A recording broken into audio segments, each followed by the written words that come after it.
el discipulado es tan importante para nosotros que hemos dedicado este mes para hablar sobre discipulado. Hemos tomado el tiempo para hablar sobre las 4 metas de discipulado. Yo no sé si alguna vez te has preguntado por qué Jesús murió a los 33 años y medio. Algunas personas tienen diferentes teorías, pero eso es lo que yo creo. Yo creo que tenía que tener 30 años para ser reconocido como un rabino o ser reconocido como maestro. Porque en la cultura de aquel entonces, un hombre llegó a ser un hombre cuando tenía 30 años. Y vemos en los evangelios que él entró en el ministerio cuando cumplió 30 años.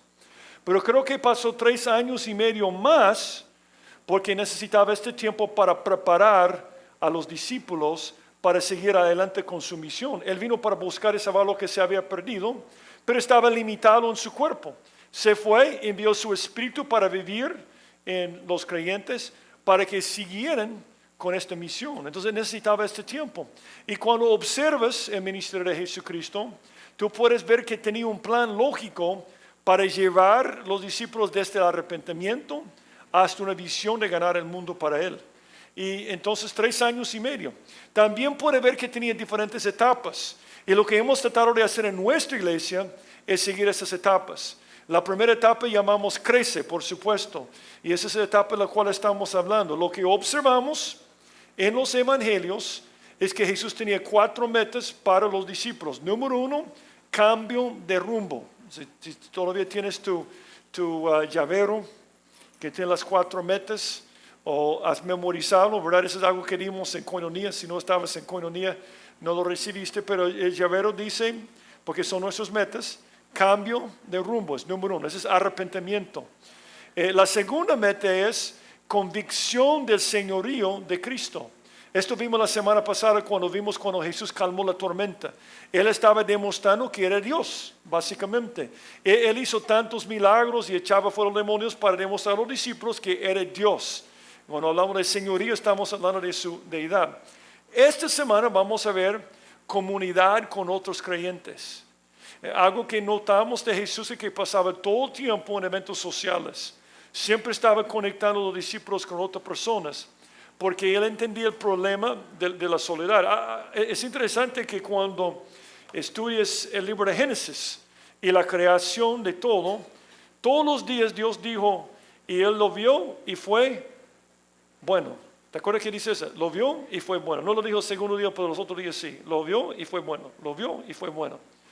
Y finalmente el sexto día cuando terminó, dijo que todo era muy bueno. Todo era muy bueno. Pero él en capítulo 2 dijo algo que no era bueno.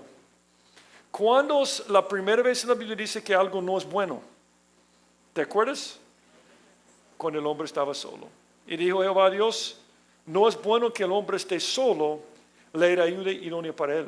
Y por supuesto Adán era un hombre, por eso dijo no es bueno que el hombre esté solo. Pero él está hablando de la humanidad, los hombres en este sentido. No es bueno que una mujer esté sola. No es bueno que nadie esté solo. Y uno podría decir, pero hermanos, si Dios es Dios, ¿por qué necesitaba otra cosa? ¿No es Dios suficiente? Tenemos que entender que cuando Dios nos hizo, Él sí suplió todas nuestras necesidades físicas, lo puso en un paraíso. También suplió todas nuestras necesidades espirituales porque ellos vivían con Él. Pero había una necesidad emocional que no podía suplir y era compañerismo con otros seres humanos, con personas que podía ver, ¿verdad? Y que podía estar con ellos. Y por eso Él dijo, no es bueno que el hombre esté solo. Y hasta la fecha, el hombre tiene un problema grande con esto. Es un problema muy grande hoy en día. Para los que estuvieron el jueves y viernes saben que hemos estado hablando sobre 2 cosas sobre las cuales están sacando muchos estudios. La mentira y el enojo. Pero es curioso que están sacando muchos estudios sobre otro problema de hoy en día. La soledad. Dicen los expertos que nunca hemos sido más conectados electrónicamente que hoy. Estamos conectados electrónicamente. Pero nunca hemos sido menos conectados físicamente. Dice que es una crisis mundial que el hombre se está volviendo más y más solitario. Tiene muchos amigos virtuales, pero no tiene amigos reales. Y el problema es que Dios nos creó para tener amigos reales de carne y sangre. Y el problema es que está causando muchos problemas. Hay un hombre en la Universidad de Chicago que ha hecho estudios durante 21 años sobre los efectos de la soledad. Y él dice que efectos no solamente emocionales, sino también físicos. Dice que los ancianos que no tienen conexiones o relaciones sanas con otras personas son 2 veces más probables de morir. 2 veces. Dice que el riesgo de la soledad es igual al riesgo de fumar. Dice que es una cosa terrible. Y él hizo un estudio donde él se metió de lleno en su estudio. Él dijo, la soledad es como un iceberg, va más profundo que podemos ver. Entonces, él comenzó a estudiar las células y también los niveles de epinefrina, que es una hormona que sale cuando uno está bajo mucho estrés. Y descubrió que las personas solas en su orina de la mañana tenían más epinefrina. Y comenzaron a estudiar las células. Y él dijo esto me impactó. Es un estudio reciente. Dijo, cuando sacamos sangre de nuestros adultos mayores y analizamos sus glóbulos blancos, descubrimos que la soledad de alguna manera penetró en los recesos más profundos de la célula para alterar la manera en que se expresaban los genes. Y él dijo, la soledad afecta no solo el cerebro entonces, sino el proceso básico de la transcripción del ADN. Y quizás no vas a recordar esto, pero esta última frase me llamó la atención. Cuando estás solo, todo tu cuerpo está solo. Él está diciendo que hace cambios químicos y afecta hasta el ADN de nuestro cuerpo, una cosa tremenda. Y la Biblia es muy clara en esto. La soledad es un problema muy grande, pero no es solo un problema grande físicamente hablando, es un problema espiritual. Dice Salmo 25, mírame, y ten misericordia de mí, porque estoy solo y afligido. Las angustias de mi corazón se han aumentado, sácame de mis congojas. Es interesante que cuando lees de Génesis a Apocalipsis y encuentras la palabra solo o soledad, casi siempre va acompañado con la palabra aflicción o angustia. Elías estaba solo, y te acuerdas lo que quiso hacer Elías, suicidarse. Cuando Jonás estaba solo, quería quitar la vida. Es una cosa, es un problema de hoy en día, pero siempre ha sido un problema. Y Jesús quiere conectarnos con su Padre, pero con otros creyentes también. Por eso, esta mañana vamos a hablar sobre comunidad con otros creyentes. Veamos lo que dice Mateo 9, versículo 9, por favor. Mateo 9, 9. Pasando Jesús de allí, vio un hombre llamado Mateo, que estaba sentado al banco de los tributos públicos, y le dijo, sígueme. Y se levantó y le siguió. Y aconteció que estando él sentado a la mesa en la casa, he aquí que muchos publicanos y pecadores que habían venido, se sentaron juntamente a la mesa con Jesús y sus discípulos. Cuando vieron eso los fariseos, dijeron los discípulos, ¿por qué come vuestro maestro con los publicanos y pecadores? Al oír esto Jesús les dijo, los sanos no tienen necesidad de médico, sino los enfermos. Y pues, si aprender lo que significa, misericordia quiero y no sacrificio, porque no he venido a llamar a justos, sino a pecadores al arrepentimiento. Oremos. Padre, gracias por este tiempo precioso que nos das cada semana para congregarnos, para reunirnos con otros creyentes. Y gracias porque algo místico pasa cuando estamos juntos, que tú estás entre nosotros. Y yo te pido, Señor, que hables al corazón de cada persona aquí, para que si hay alguien que no te conoce personalmente, puede conectarse contigo personalmente. Pero quizás hay alguien aquí que siente soledad o está aislado en la vida de la iglesia. Yo te pido que se puede conectar contigo. Pero sobre todo, Señor, te pido que nos retes con este desafío de ser discipuladores, de discipular a otra persona y cumplir con esta tercera meta. Nos ponemos en tus manos. En el nombre de Jesucristo te lo pido. Amén. Lo que vamos a ver esta mañana son tres etapas de lo que hizo Jesús para conectar a Mateo con otras personas. Mateo era una persona muy mala en aquel entonces. Sin embargo, Jesús lo vio y lo conectó con Dios y después con nosotros. Primera cosa que hizo Jesús fue, le invitó para seguirle, para caminar con él. La primera cosa que puedes hacer para conectar a una persona con comunión es invítale a caminar con Cristo. Tenemos que recordar que nuestra comunión tiene que girar alrededor de la comunión con Cristo. Cristo es el centro de todo. Él es la clave de todo. Dijo Juan, hablando de la importancia de Cristo, él dijo, lo que hemos visto y oído, eso os anunciamos, para que también vosotros tengáis comunión con nosotros. Pero explica la clave de la comunión. Y nuestra comunión verdaderamente es con el Padre y con su Hijo Jesucristo. Esas cosas las escribimos para que vuestro gozo sea cumplido. Es interesante que todos los estudios que analizan el gozo, la felicidad, dicen que la clave son relaciones sanas. Y cada persona sobre la faz de la tierra tiene la misma necesidad, conectarse con Dios y con otros cristianos para tener el gozo, para experimentar el gozo. Y nos toca a nosotros hacer este trabajo. Es interesante que hay muchas personas que dicen, bueno, cuando compartes el Evangelio, yo no necesito recibir a Cristo. Yo soy una buena persona. Yo nunca mato, nunca robo. Pero te puedes imaginar una madre soltera, pobre, que tiene un hijo único. Y durante toda su vida, la mamá le enseña la importancia de ser honrado, de trabajar duro y de ayudar a los pobres. Y le enseña toda su vida. Y quiere que su hijo estudie, entonces trabaja 2 trabajos. Trabaja duro y alcanza a ahorrar poco dinero para que su hijo pueda estudiar en la universidad. El hijo estudia en la universidad y sale, y cuando sale funciona. Es un buen trabajador, es honrado y ayuda a los pobres, pero nunca habla con su mamá. Nunca le llama, ni es amigo en Facebook, nunca le habla. ¿Qué dirías de este hombre que es honrado, es buen trabajador y ayuda a los pobres? ¿Es un buen hombre? No. Es igual con el ser humano que no recibe a Cristo. Es muy malo, porque Dios hizo todo para ti. Él te creó y envió a su Hijo para morir por tus pecados. Dios no quiere que seas bueno, porque todos somos malos. Él quiere que tengas una relación con Él. Esa fue la razón por la cual nos creó. Entonces todo tiene que comenzar con esta relación con Dios. Ahí comienzan las cosas. Comunión significa, obviamente, tener algo en común. Esto está mal escrito, pero es participación en algo en común. Algo que tenemos en comunión produce comunión. ¿Y qué debe ser algo que tenemos en común? Jesús. Es más que comer pupusas juntos, ¿verdad? Es tener a Jesús y la salvación en común. Algunas personas creen que es comunión cuando comen juntos y no hacen otra cosa. Lo que produzca la comunión bíblica es cuando Jesús está en el centro. La salvación es el centro. Tenemos algo que compartir con otros. Es nuestra relación íntima con Dios.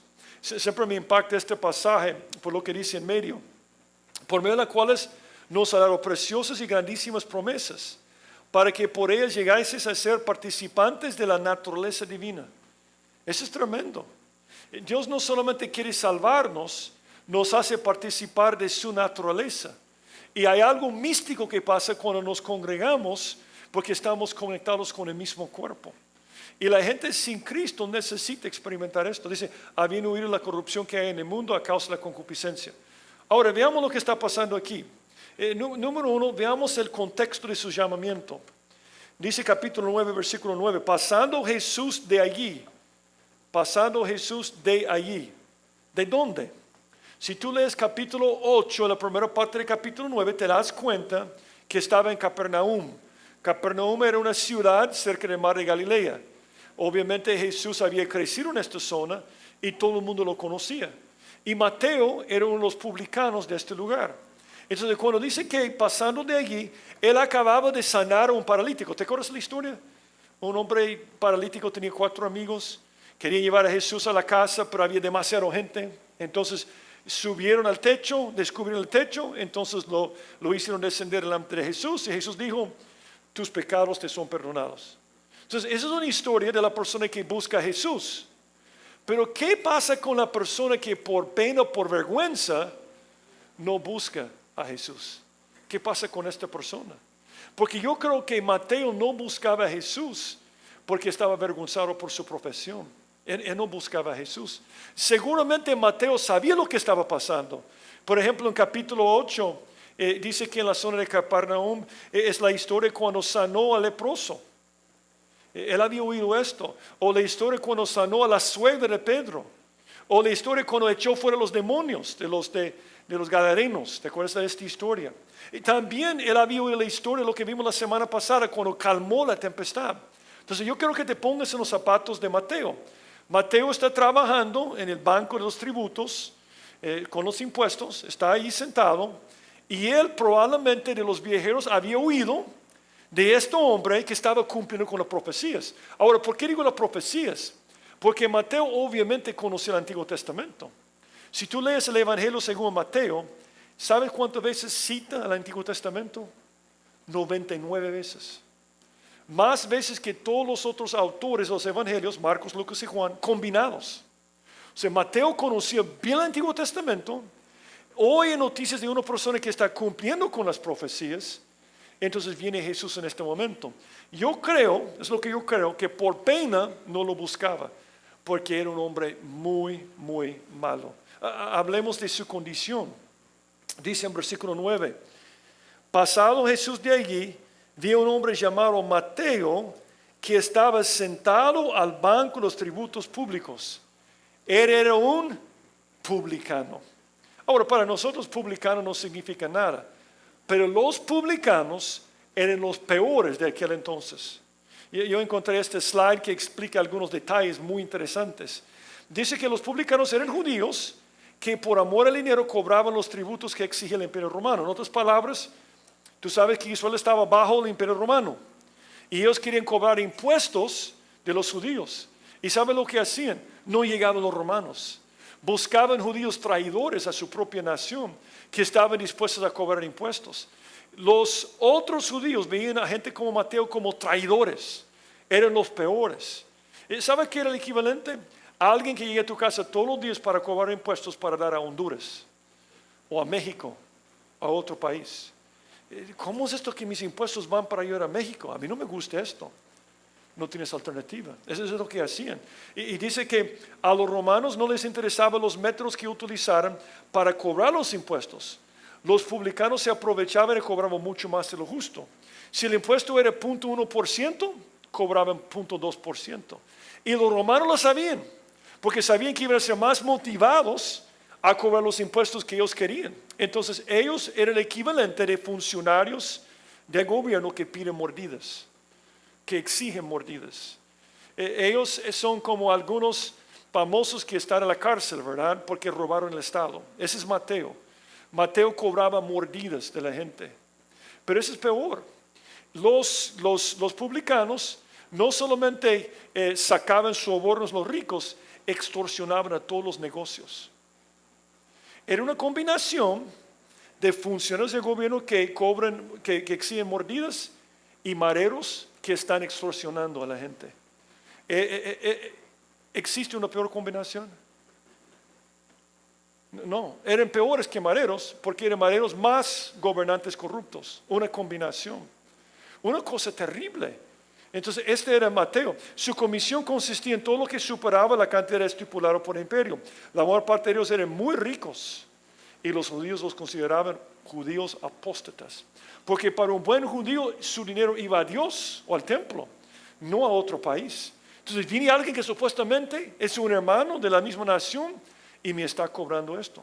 Pero peor que esto es que había dos tipos de publicanos. Dos tipos de publicanos.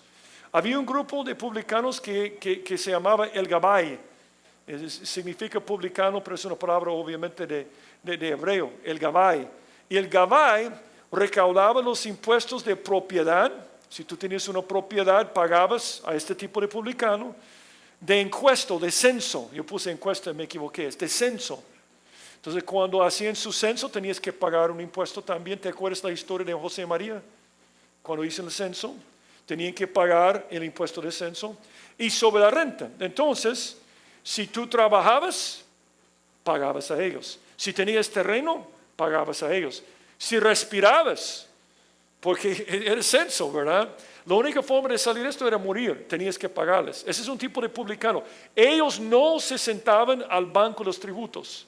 Ellos trabajaban en otras partes, en las tres torres, no. Pero ellos trabajaban en otras partes, ¿verdad? Entonces, hay un segundo grupo que se llaman el moques. El moques, otra palabra rara, yo entiendo, pero ellos recaudaban los otros impuestos, como el equivalente de IVA. No estoy diciendo que tenían IVA, pero el equivalente de impuestos sobre comida y cosas que comprabas, de aduana. ¿Por qué está sentado Mateo aquí en este lugar? Porque venían viajeros de otros países y él cobraba los impuestos. Ellos cobraban impuestos sobre burros, caballos. Si estabas caminando tenías que pagar un impuesto. Eran terribles. Si tenías una carreta de un eje, un impuesto. 2 ejes, más impuestos. E inventaban impuestos todo el tiempo. Eran odiados. Cuando tú pasabas por uno de estos bancos, ellos tenían derecho a registrar todos tus efectos personales, pero abrir tu correspondencia personal. Y si encontraban algo con dinero, impuestos. Eran odiados. Pero dentro de los moques había 2 tipos. Peor, esta cosa se vuelve peor, ¿verdad? El gran moques, no estoy inventando esto, hermanos, el gran moques y el pequeño moques. El gran moques no quería sentarse al banco. Él no quería ser visto. Probablemente quería proteger su reputación. No quería ser avergonzado. Él pagaba a otra persona para sentarse allá. Estaba atrás de las bambalinas. Era un tipo de publicano. Pero el peor fue el pequeño. Porque el pequeño moques, por ser tacaño, no quería pagar a otro. Pero peor, sin vergüenza. Daba la cara, sacaba la cara. Sí, yo soy así, ¿y qué? Lo peor. No solamente era extorsionista, no solamente cobraba mordidas, pero lo hacía con la cara así, decía, ¿y qué? Terribles. ¿Qué era Mateo? Uno de estos. Era lo peor de los peores. Pero dice que Jesús lo vio. A mí me impacta esto. A mí me impactan los pasajes de la Biblia donde Jesús lo vio. Jesús lo vio.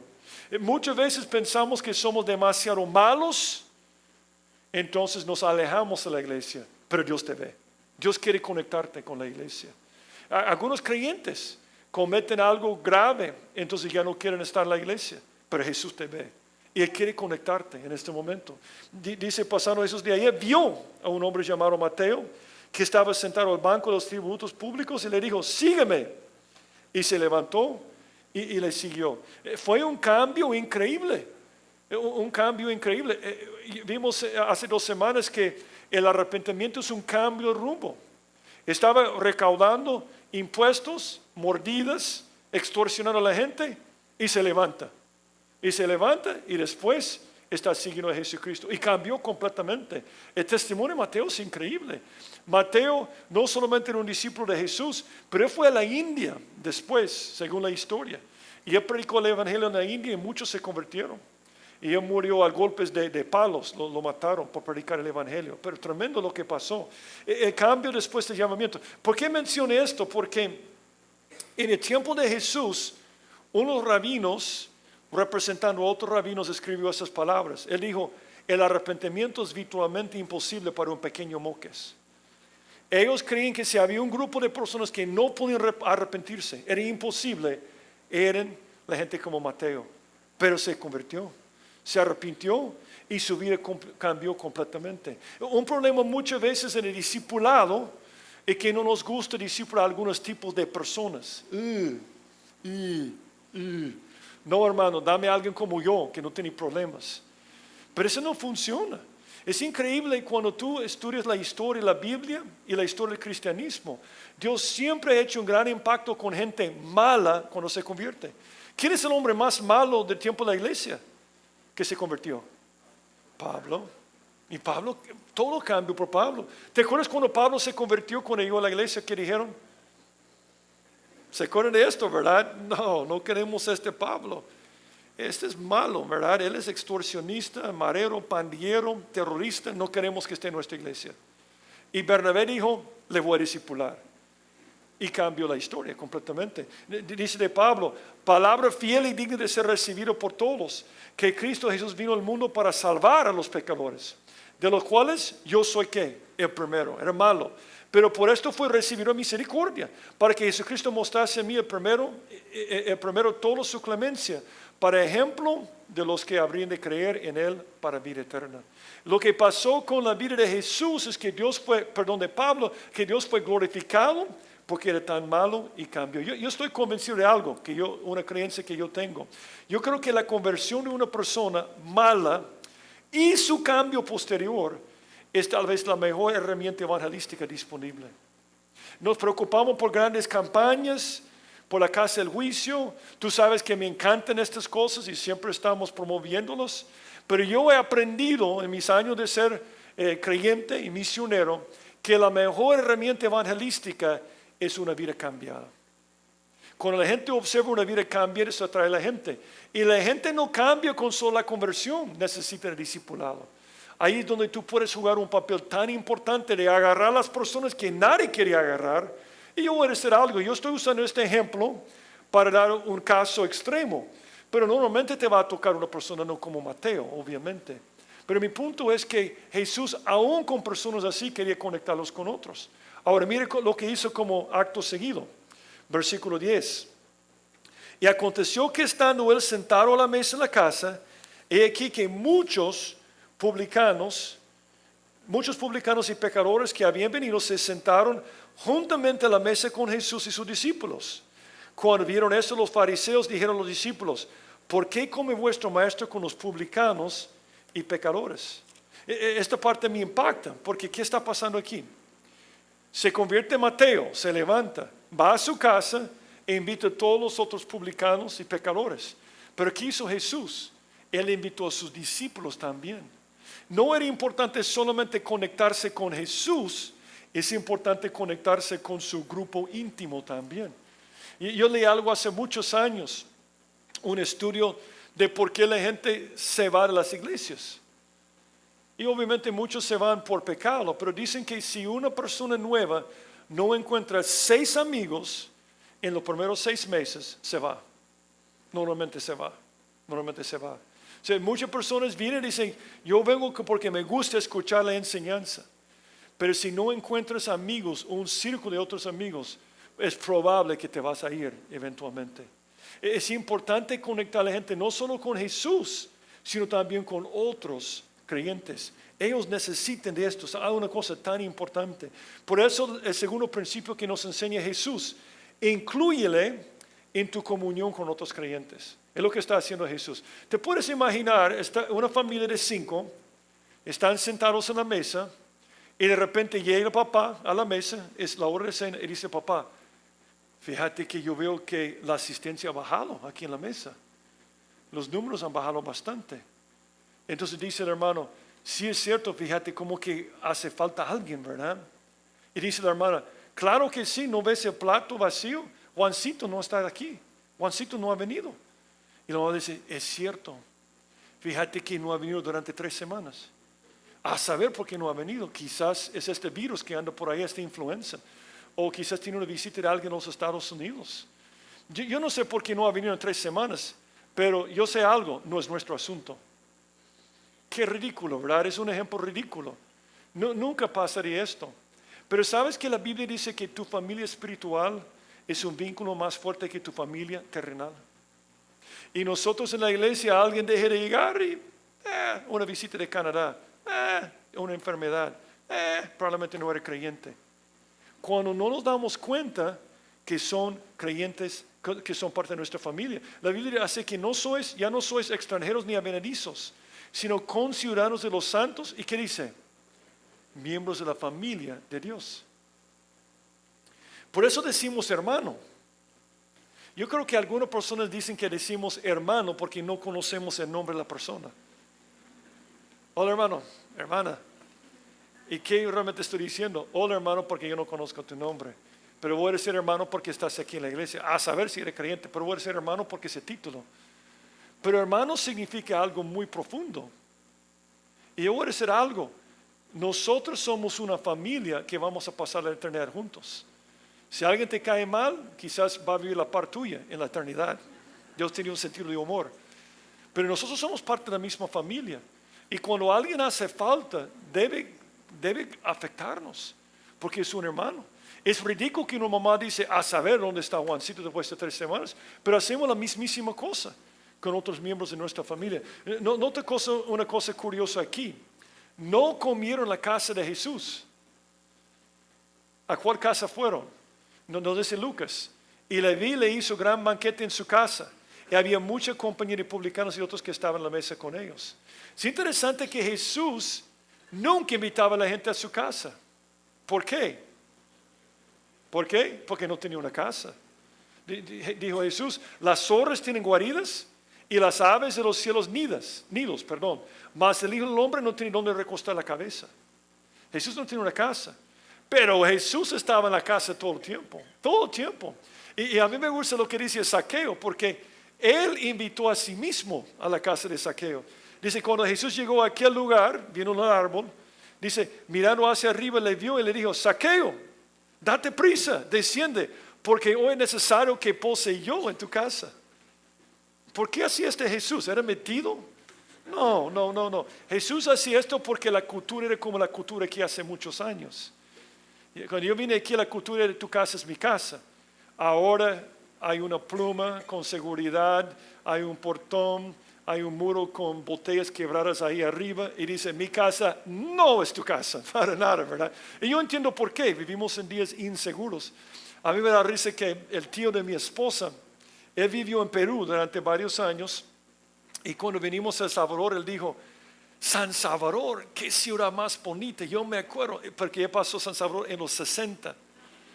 Qué ciudad más bonita. Dijo, lo que yo me acuerdo de San Salvador eran los jardines enfrente de las casas decorados para Navidad. Y yo pensé, jamás he visto un jardín enfrente de una casa. Porque no podemos, ¿verdad? Pero si los que son mayores se acuerdan cómo era El Salvador, llegar a tu casa era buenísimo, ¿verdad? Era la mentalidad. Cuando yo vine aquí todavía existía esta cultura y yo salía todo el tiempo a evangelizar casa por casa y me gustaba entrar en la casa de la persona porque esto rompía las barreras y todo esto. Jesús entendía esto. Jesús iba a las casas de las personas porque quería formar una relación con ellos. Y todo el tiempo estaba en las casas y no importaba quién era la persona. Él iba a la casa de publicanos, él iba a la casa de los leprosos también. Dice Mateo 26, y estando Jesús en Betania en casa de Simón el leproso. ¿Cuántas personas estaban en esta casa? Nadie. Jesús sí. Vino él una mujer con un vaso de alabastro de perfume de gran precio y le derramó sobre la cabeza de él estando sentado en la mesa. ¿Qué era qué? Prostituta. Ese es Jesús. Jesús ve la necesidad humana, soledad.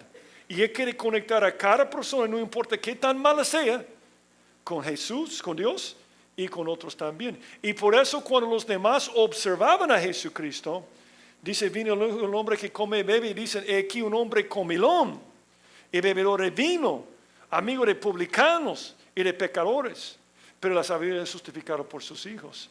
Jesús entendía la necesidad de los seres humanos. Los que no tienen necesidad son los que no quieren recibir a Cristo, pero los que tienen necesidad somos los que entendemos que somos malos. Quizás no tan malos como Mateo, pero todos somos malos. Y si quieres ser como Jesús, vas a ser como Él. De romper los círculos íntimos, de buscar a las personas y conectarlos con otros amigos. Y yo me acuerdo de los primeros dichos que aprendí en El Salvador fue este dicho. ¿Qué dicho es? Es que ustedes no saben que este pollito fue comprado. Es un pollito comprado, ¿verdad? Es un dicho muy común aquí donde uno dice, y no adivinaron en ningún culto, ¿verdad? No sé por qué. Obviamente es comprado. Pero yo decía, ¿por qué? Porque yo me acuerdo, no sé cuántas veces había hablado con alguien, había aceptado a Cristo y le invitaba a la iglesia. No, yo no quiero llegar porque yo voy a sentirme como un pollito comprado. ¿Pollito? ¿Qué significa esto, pollito comprado? Entonces yo creo que he descubierto lo que significa. Cuando mis hijas, una vez creo que Mateo trajo unos pollitos, pero mis hijas cuando iban a piñatas, había un tiempo aquí en el país donde regalaban pollitos, pero nunca regalaban uno, siempre regalaban dos. Y yo decía, yo siempre pensaba cuando venía mi hija de una piñata con su vestido rosado, hey, tengo dos pollitos. Yo no necesito pollitos, me gusta pollo campero, pero no pollitos, ¿verdad? Entonces, pero mi esposa, ¿cuántos han visto la película Doctor Dolittle? ¿Se acuerdan de esa película? Esa es mi esposa. Nunca encontraron un animal que le cae mal. Cuando un murciélago se mete en la casa, no puedo matarlo. No, este murciélaguito tenemos que salvarlo, ¿verdad? Y lo saca fuera de la casa. Vienen los pollitos, los pollitos. Quiero decir algo sobre pollitos antes de seguir. Los pollitos son lindos, los pollos no lo son. Y no deben estar en casas. Es un desastre, ¿verdad? Porque no puedes chinearlos y están picando a todo. Pero la primera vez que teníamos estos dos pollitos, el primer día mis hijas querían solear los pollitos ahí afuera. Y vino un zanate y ¡pah! Lo mató. ¡Ah, el pollito! Entonces salvamos el otro pollito. Pero el otro pollito murió de causas naturales. Creo que de causas naturales, unos días después. Y una señora que a veces llegaba a la casa para ayudar a mi esposa con limpieza dijo, el pollito murió de la soledad. Y es algo que han comprobado, los animales mueren de la soledad. La soledad es terrible. Y yo estaba leyendo, no sé cuántos vieron esta película, El susurrador de los caballos, no sé si es el mismo nombre, estoy traduciendo literalmente. Pero es una película que se basa en un hombre que realmente tenía esta habilidad de domar los caballos rápidamente. Y dicen que la forma que lo hacen es que encuentran un mustango, un caballo salvaje. Entonces la primera cosa que hacen si quieren domarlos es los tienen que aislar de otros animales, varios días. Entonces dice que un día cuando quiere domar el animal, lo mete en un corral solo.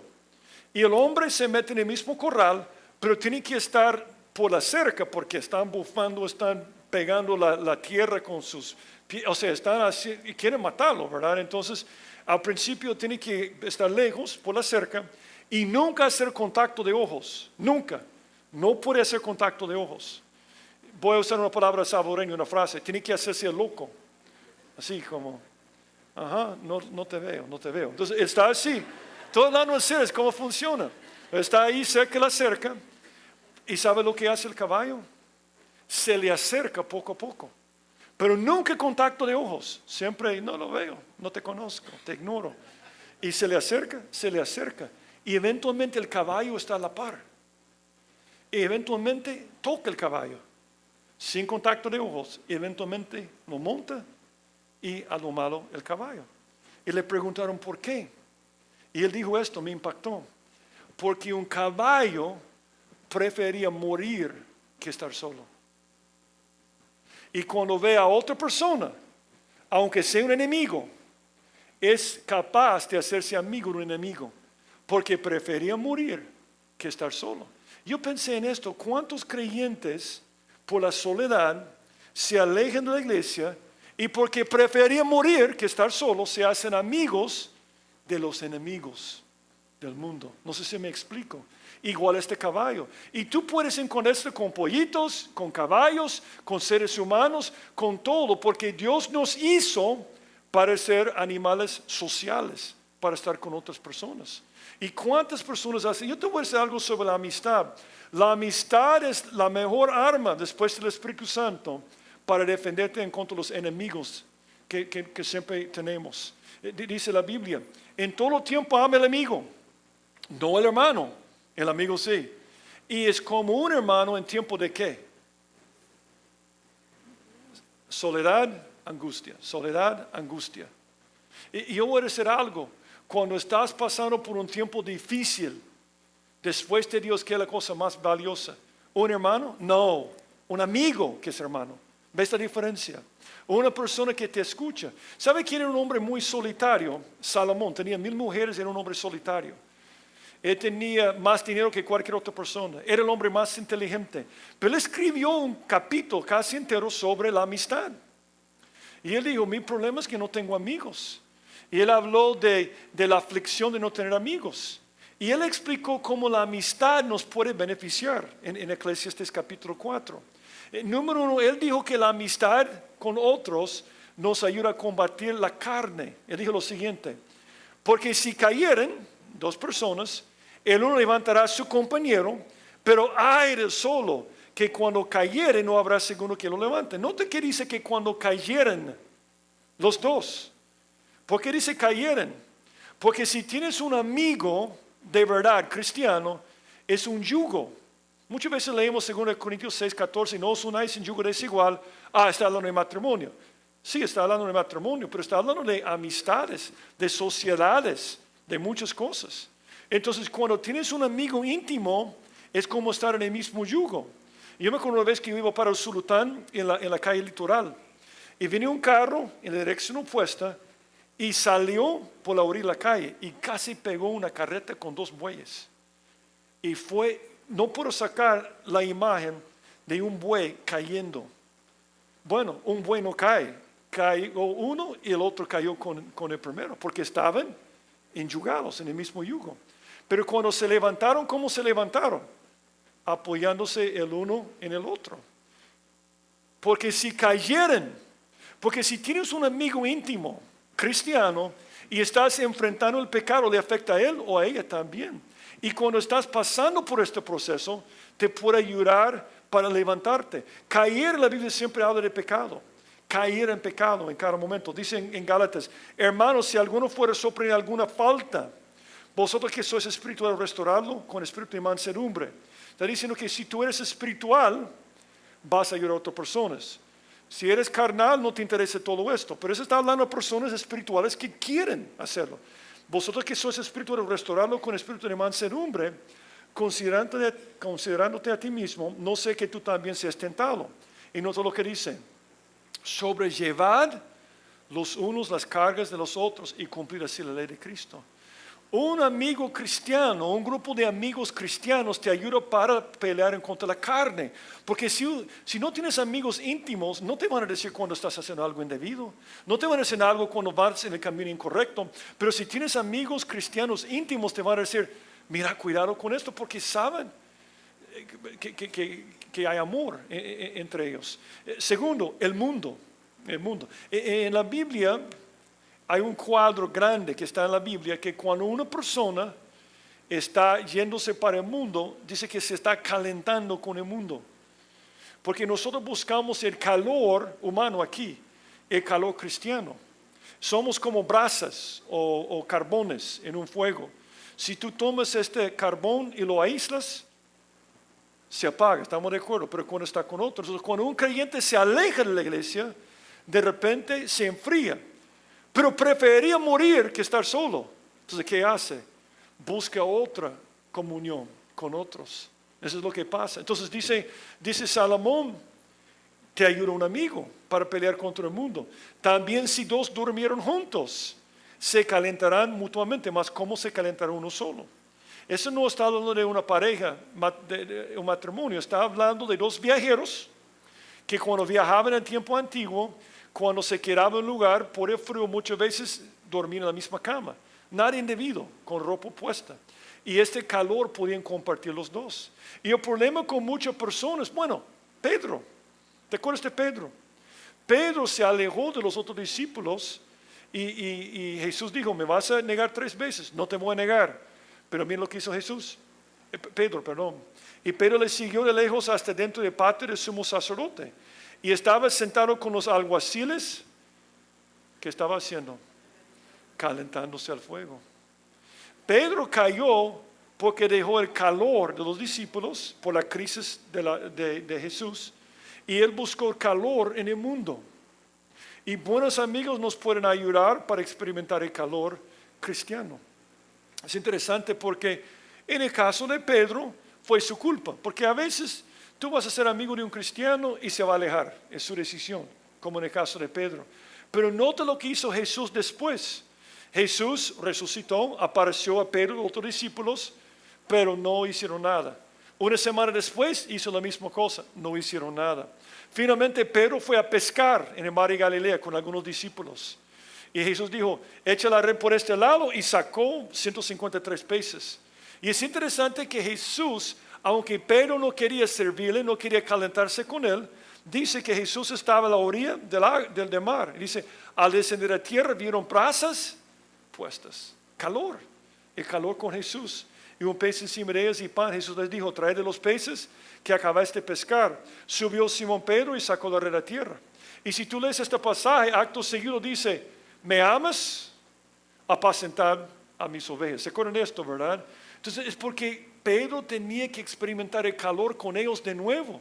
Y muchas personas se han convertido, pero no están conectados. Y están en peligro de buscar el calor en el mundo. Pero el tercer enemigo que todos tenemos es el diablo. Y dice Salomón, Y si alguno prevaleciere contra uno, dos le resistirán. Pero nota lo que dice después, como que hay un error. Y cordón no de dos dobleces, solo hay dos, es cordón de tres dobleces, no se rompe pronto. Cuando los tres amigos de Daniel estaban en el horno, había cuatro, porque ellos estaban unidos. Cuando dos o tres están congregados en el nombre de Jesús, está Jesús. Está diciendo que cuando dos creyentes, dos amigos íntimos cristianos están juntos, llega Jesús para resistir al diablo. Tú necesitas de amigos cristianos, tú necesitas de un grupo pequeño de otros creyentes, porque ese te puede ayudar para luchar en contra de la carne, el mundo y el diablo. Note que este pasaje no dice, sométete pues a Dios. No dice sométete individualmente. Claro, yo entiendo que el Espíritu Santo mayor es el que está en mí que el que está en el mundo. Pero al mismo tiempo hay poder cuando estás con otros creyentes resistiendo a Satanás. Someteos pues a Dios juntos, resistir al diablo y huirá de vosotros. Pero ellos no estaban contentos. Los fariseos viendo todo esto, dijo, ¿por qué come vuestro maestro con los publicanos y pecadores? Jesús estaba haciendo esta cosa tan buena, pero los religiosos no estaban de acuerdo. ¿Sabe cuál es la diferencia entre el religioso y el seguidor de Cristo? El religioso no le gusta esto porque el religioso ve a Dios como una fuente de bendiciones. Llega a la iglesia para sacarle algo. Y cuando Dios pide que haga un sacrificio, no le gusta. Es un consumidor que puede sacar. A los religiosos no les convenían comer con los publicanos. No les convenían. ¿Por qué está con ellos? Pero Jesús era diferente, era un hombre de compasión, era Dios. Entonces el seguidor de Cristo es igual. Está dispuesto a estar con cualquier persona. Jesús lo explicó claramente cuando él dijo a otra persona cuando estaba cenando. Dijo también en Lucas 14:12 al que le había convidado, cuando hagas comida o cena no llames a tus amigos, ni a tus hermanos, ni a tus parientes, ni a vecinos ricos. No sé que ellos a su vez te vuelvan a convidar y ser recompensado. Mas cuando hagas banquete, llama a los pobres, los mancos, los cojos y los ciegos y serás bienaventurado, porque ellos no te pueden recompensar. Pero te será recompensado en la resurrección de los justos. Ahora, quizás tu problema no son pobres, son ricos. Tu problema no son mancos, son catrachos, chapines, gringos o otro grupo de personas. Pero cada uno de nosotros tenemos problemas con algunos grupos. Y Dios dice que para recibir una recompensa especial es salir de este círculo e incluir a la otra persona en ese momento. Eso es lo que hacía Jesús en cada momento. Yo voy a decir algo sobre discipulado.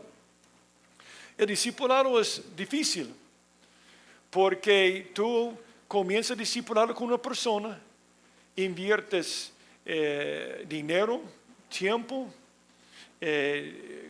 lágrimas, alegría, y después de 6 meses dicen muchas gracias a Dios. Y uno se siente defraudado. Pero quiero decirte algo a todos los discípulos, no estás defraudado. La recompensa viene después. Es una actitud de servir a Dios y no recibo nada. Esa es la actitud más cristiana que puedes tener. Julio nos enseñó hace unos años sobre cómo funcionaba el discipulado, porque aquí le llaman a Jesús vuestro maestro, vuestro maestro. Y normalmente cuando pensamos en la palabra maestro, viene a nuestra mente Jesús en un aula, adelante con la pizarra, hablando con los discípulos. Ok, discípulos, abren sus libros a página 42 y vamos a estar hablando de cómo echar fuera demonios. Eso no funcionaba. El maestro de aquel entonces era un rabino. Y Julio nos enseñó esto, que los rabinos caminaban en la calle así y los discípulos atrás. Y los discípulos tenían una competencia para estar más cerca del maestro o el rabino, para que el polvo caía sobre ellos. Ese era su deseo. Yo soy tan como él que el polvo cae sobre mí. Y Julio dijo, debemos tener el mismo corazón con Jesucristo, que caiga su polvo sobre nosotros. Esa debe ser nuestra actitud. Y si tú quieres ser como Jesús, vas a discipular a otros, vas a ser un maestro y vas a hacerlo con quien sea, entendiendo lo que puede cambiar en su vida. Pero tenemos que terminar. Y mira la respuesta de Jesús. A mí me impacta la respuesta de Jesús. Al oír esto Jesús les dijo, los sanos no tienen necesidad de médico, sino los enfermos. Y pues y aprended lo que significa misericordia quiero. ¿Qué quiere Jesús? Misericordia. Misericordia quiero. A mí me impacta esto. Y dice, y no sacrificio. Porque no he venido a llamar a justos, sino a pecadores al arrepentimiento. Jesús está buscando a las personas que saben que tienen una necesidad. Y esto me lleva al último punto. Último punto. Interésate en cuidarle con compasión, con misericordia. Eso es lo que hace falta muchas veces. Yo voy a decir por qué no discipulamos, no servimos a Dios. Normalmente es por comodidad, pero a veces es por orgullo. No queremos meternos con ellos. Guácala. No queremos estar con él o con ella. Y lo que quita esto es la misericordia. Es una actitud. ¿Qué es la misericordia? Es la virtud que inclina el ánimo a compadecerse de los sufrimientos y miserias ajenos. Es ver el dolor de otro. Si una persona está solo, tú sientes su soledad y quieres ayudarle. Es la persona que ve algo diferente en otras personas. Y tú me puedes decir esta mañana, pero Steve, yo no puedo hacer esto. Yo no puedo ser misericordioso. Yo no soy así, yo soy yuca. Yo no puedo ser misericordioso con nadie. Pero tú puedes. ¿Sabes por qué puedes? Porque si vive Cristo en ti, puedes ser misericordioso. De hecho, la evidencia de ser un cristiano de verdad y no religioso es la misericordia. Dice en Colosenses, vestidos pues como escogidos de Dios, santos y amados de entrañable misericordia, de benignidad, de humildad, de mansedumbre, de paciencia. Yo quiero que sepas algo sobre Jesucristo. Cuando vino Jesucristo, Él trajo una revolución de misericordia. Cuando vino Jesucristo, la gente enseñaba que la misericordia era un efecto de carácter. Decían, es misericordioso. Qué tonto, qué fracaso. Porque creen que los únicos que debían recibir misericordia eran las personas que se lo merecían. Como Islam es así. Islam enseña que misericordia para los que se lo merecen. Pero eso es ridículo, porque misericordia para los que no se lo merecen. Es ridículo enseñar esto. Pero yo creo que entiendes que en el tiempo de Jesús, esto era la enseñanza. Pero Jesús era misericordioso. ¿Cuántas veces dicen Lamentaciones en el Antiguo Testamento? Grandes son tus misericordias cada mañana. Esto es la esencia de Dios, misericordia. Y a mí me llama la atención que muchas veces cuando leemos este pasaje, pensamos en evangelismo. Y obviamente tiene que ver con evangelismo. Pero yo quiero que veas lo que dice exactamente.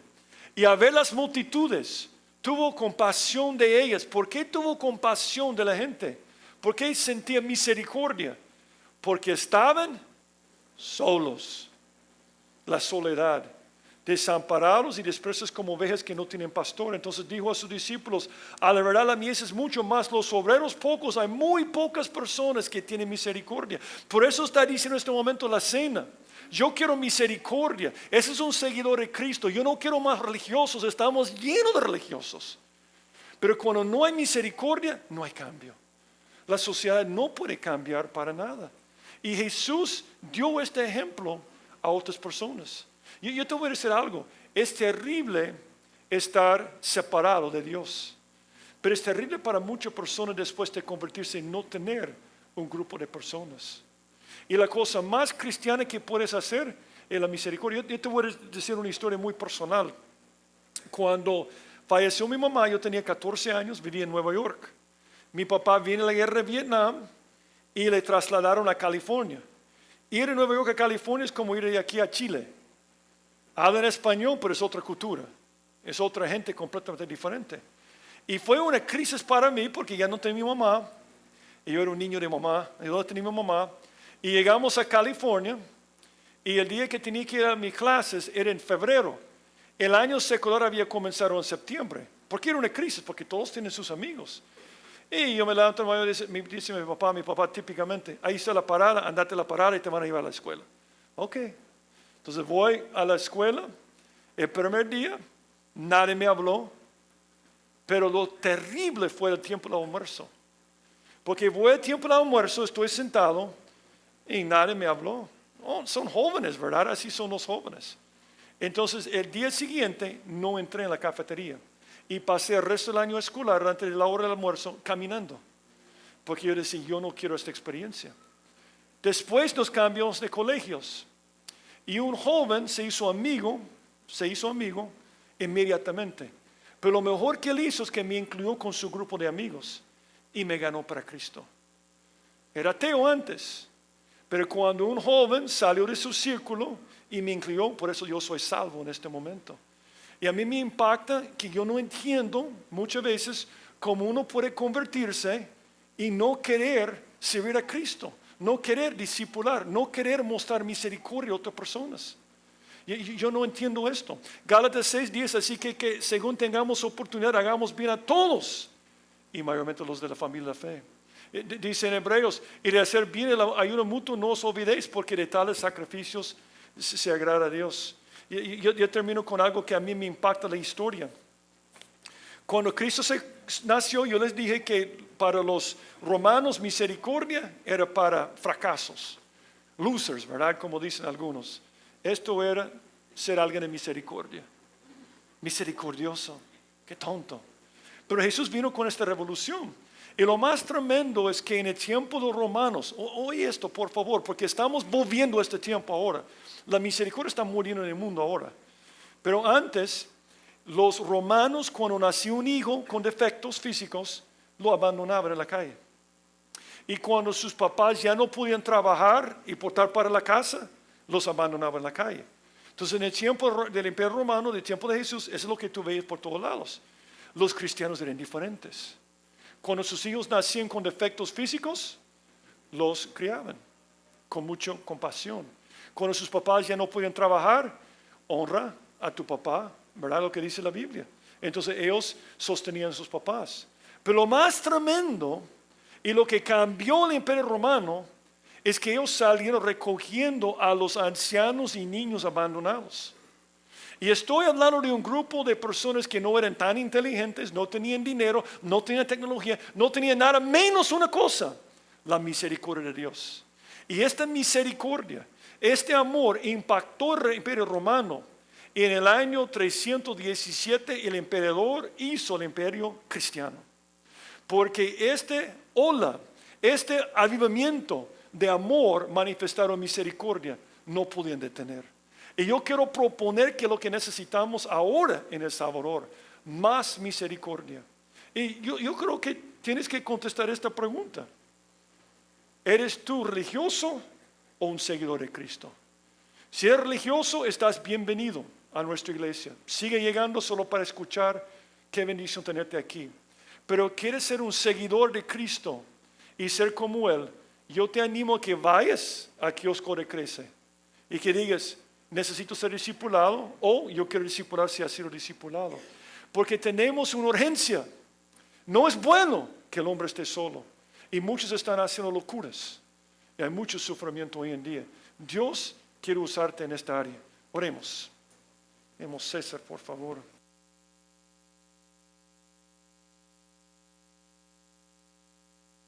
Oremos. Señor, te agradecemos en esta mañana por tu palabra y por recordarnos la necesidad que tenemos, Señor, de comunidad, de compartir con otros. Si tú esta mañana estás acá, Dios ha hablado a tu corazón y tú no tienes una relación con Dios, esta mañana es el momento que Dios ha preparado para ti, para que tú puedas establecer primeramente comunión con Dios. ¿Cómo se hace? Por medio de recibir a Jesús como tu Señor y como tu Salvador. Si ese es tu caso, en este momento yo quiero invitarte a que puedas orar conmigo. Yo quiero guiarte en palabras de oración y quiero invitarte a que desde lo más profundo de tu corazón tú le digas al Señor en este momento de la siguiente manera. Dile: Señor, yo te agradezco por hablarme. Te agradezco, Señor, por recordarme, Señor, que tú quieres establecer una relación de padre e hijo conmigo. En este momento, Señor, reconozco que soy un pecador. Reconozco, Señor, que he estado viviendo sin ti, que he estado en soledad. Pero en este momento, Señor, abro las puertas de mi corazón para invitarte a que vengas a mí. Yo te recibo, Señor, como mi Señor y como mi Salvador. Te agradezco por morir en una cruz por mí. Te agradezco, Señor, por darme la oportunidad en este momento de poder ser parte de tu familia. Me entrego a ti. Te pido que me cambies, que me transformes, Señor, que salves mi alma. En el nombre de Cristo Jesús yo te lo pido. Amén.